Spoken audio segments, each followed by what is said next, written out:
we pay homage to Lord Buddha. I'm happy that copies of the Mongolian Kanjur are being presented to the government of Mongolia. The Mongolian Kanjur is widely respected in Mongolia. Most monasteries have a copy of it. Friends, the Eightfold Path of Lord Buddha shows the way towards the well-being of many societies and nations. It highlights the importance of compassion and kindness. The teachings of Lord Buddha celebrate simplicity both in thought and action.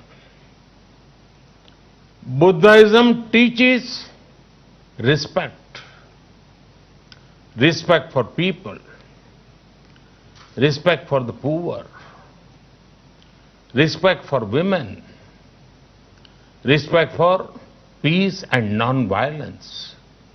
Therefore, the teachings of Buddhism are the means to a sustainable planet. Friends, in his very first sermon in Sarnath and his teachings after that, Lord Buddha spoke on two things: hope and purpose. He saw a strong link between them. From hope comes a spirit of purpose. For Lord Buddha, it was the removal of human suffering. We have to rise to the occasion and do whatever we can to increase hope among people.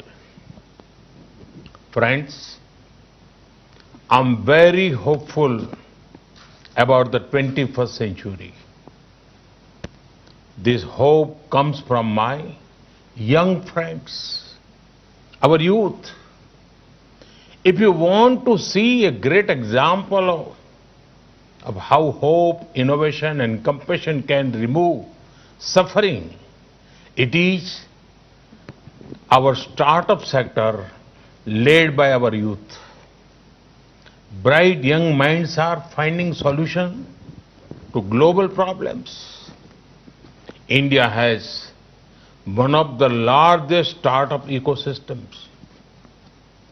I would urge my young friends to also stay connected with the thoughts of Lord Buddha.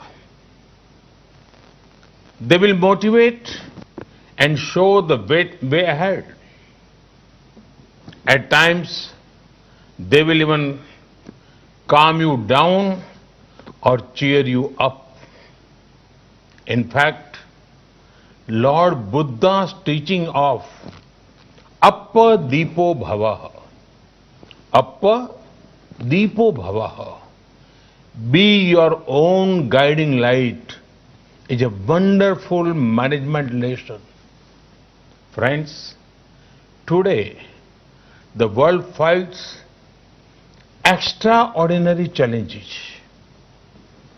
To these challenges, lasting solutions can come from the ideals of Lord Buddha.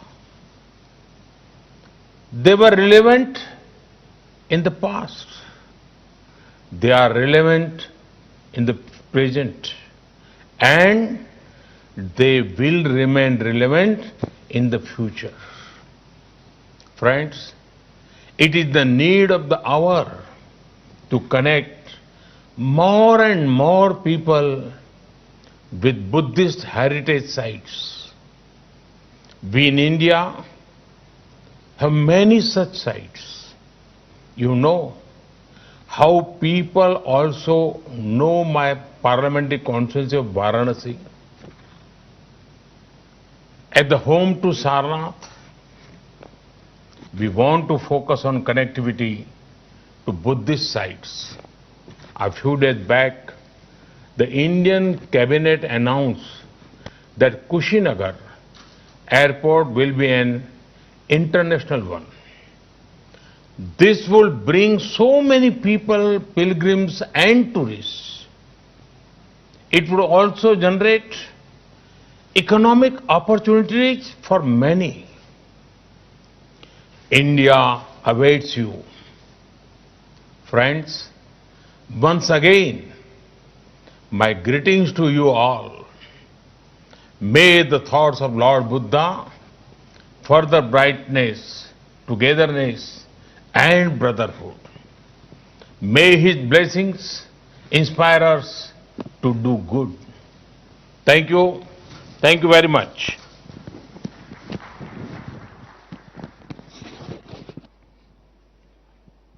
With great pride, I take this opportunity now to invite our Honorable President of India, Shri Ram Nath Kovind ji, to grace the dais with his address note.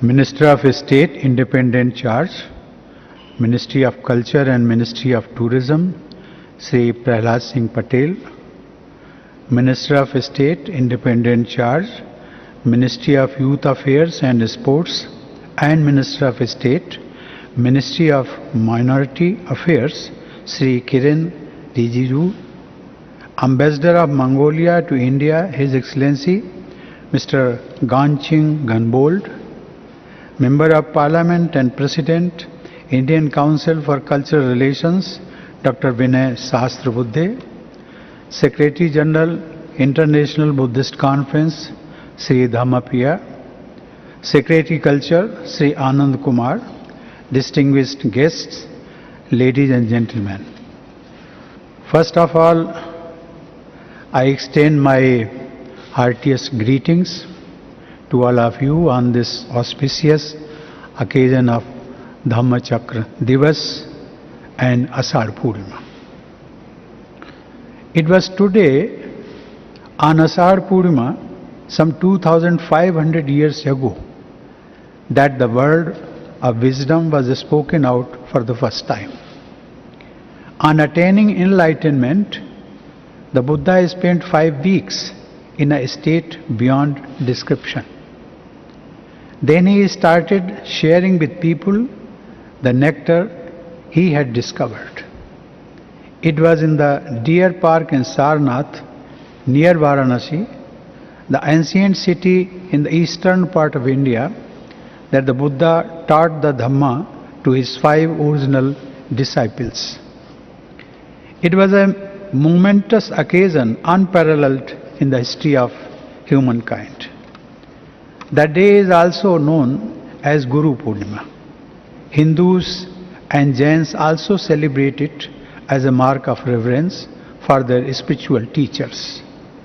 This day is an unbroken link to India's eternal pursuit of wisdom without dogma. I am happy to host the Ashadh Purnima celebration in the Rashtrapati Bhavan as part of our civilizational journey for welfare of the universe since time immemorial.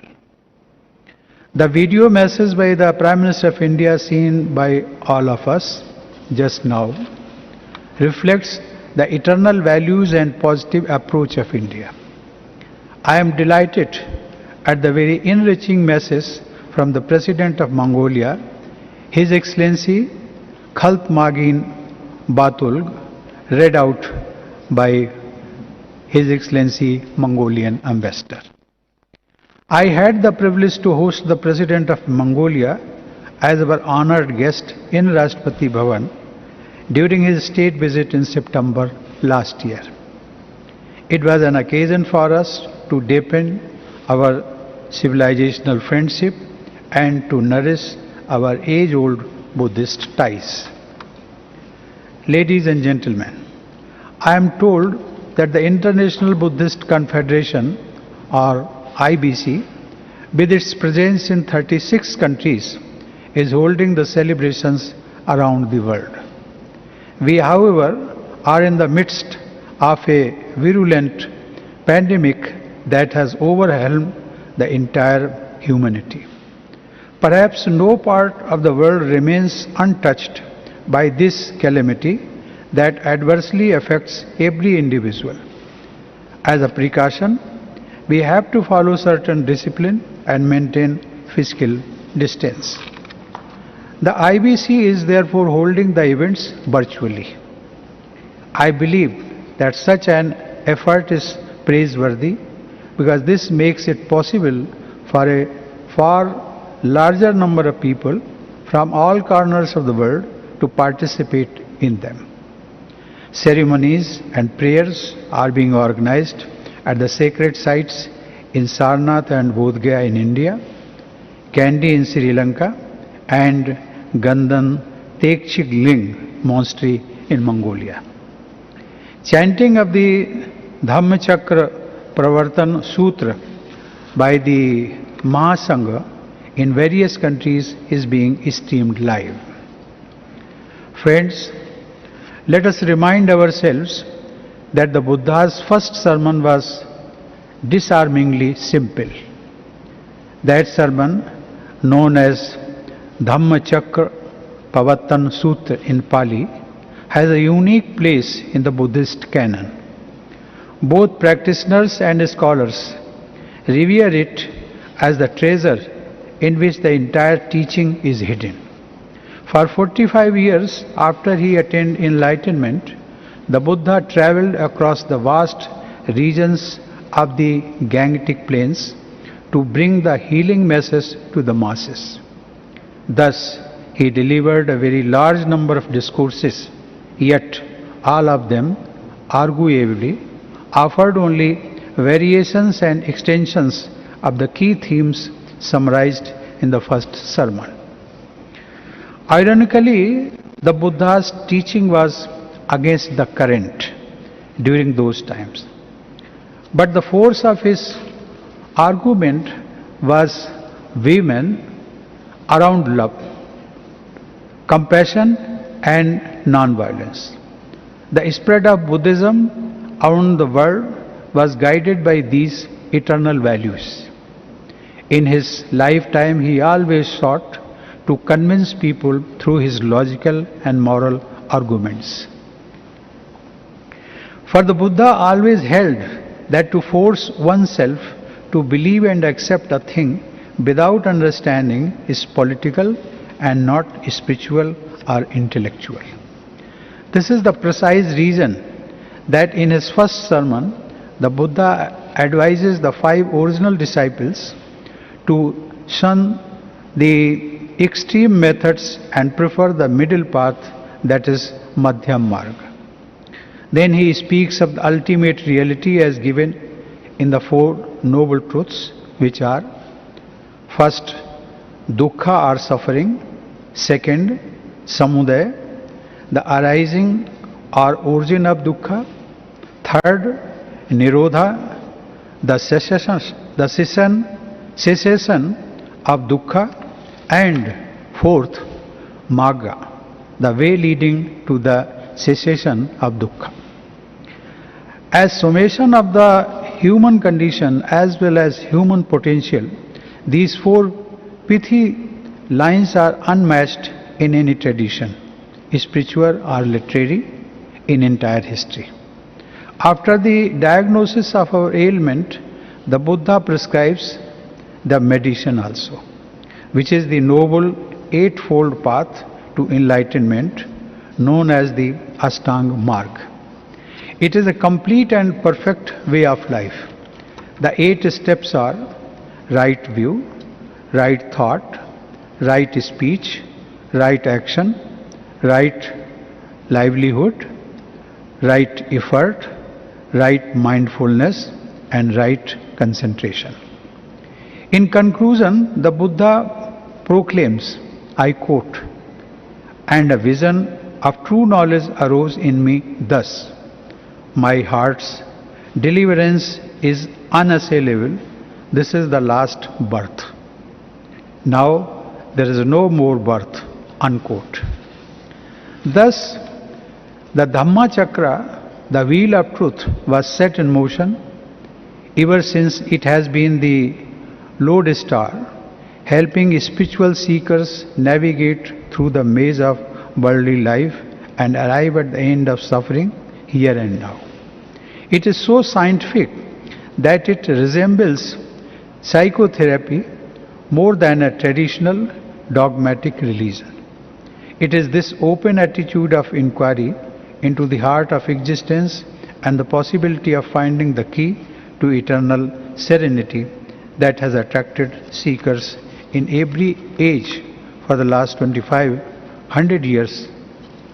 The wheel has come full circle, and the word of Dhamma has in the recent decades spread to distant shores in the West too. Dear seekers, India is proud of being the land of the origin of the Dhamma. It was from India that it began to spread in neighboring regions. There, in new fertile soil and new climate, it grew organically, eventually branching off into various offshoots. In India, we see Buddhism as a fresh expression of the sublime truth. His enlightenment and the subsequent preaching by him for over 4 decades were in line with India's tradition of respect for intellectual liberalism and spiritual diversity.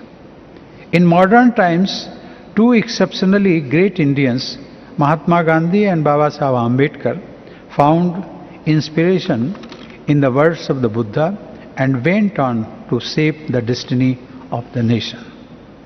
Following in their footsteps, we should strive to hear the call of the Buddha, to respond to his invitation to walk the noble path.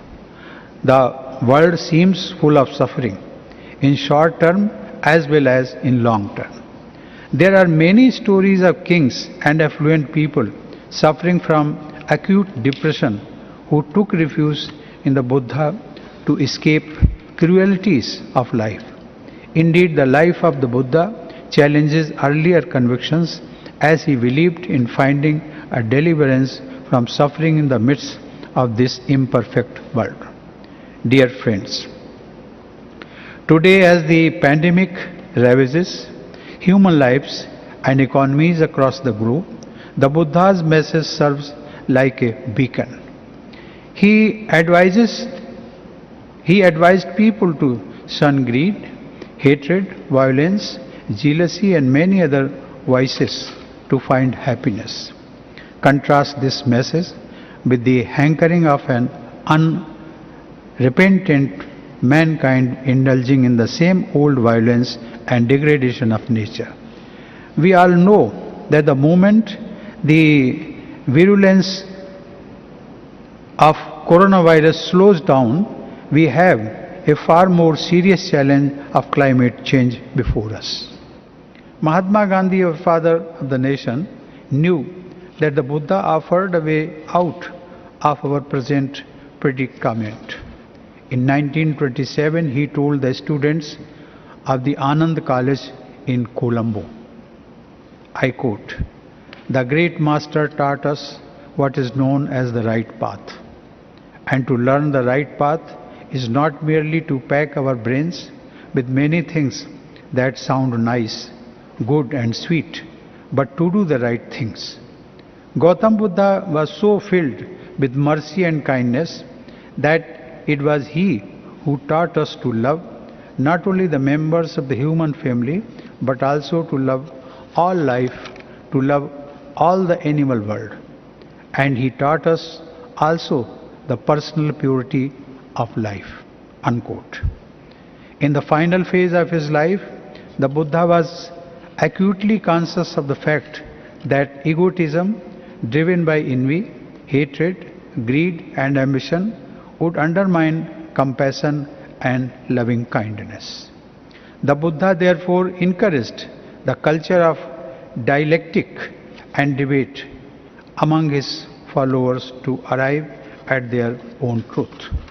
His cure for human suffering remains as relevant today as it was over 2.5 millennia ago. There is no doubt that the urgency of abiding by the values that the Buddha preached is eternal. By ignoring the soothing wisdom of every spiritual tradition, we have arrived at the juncture where we find ourselves today. It is high time we paid heed. Dear friends, I am grateful to the International Buddhist Confederation for providing me the opportunity to host this event and also to share my thoughts with you. The world has suffered much this year, and I sincerely wish that this sacred day heralds a new ray of hope and grants a glimpse of happiness. I also pray that it lights the lamp of wisdom in the heart of everyone. Atta Deepo Bhav. May we all be blessed. May we all awaken to wisdom. Thank you. Jai Hind.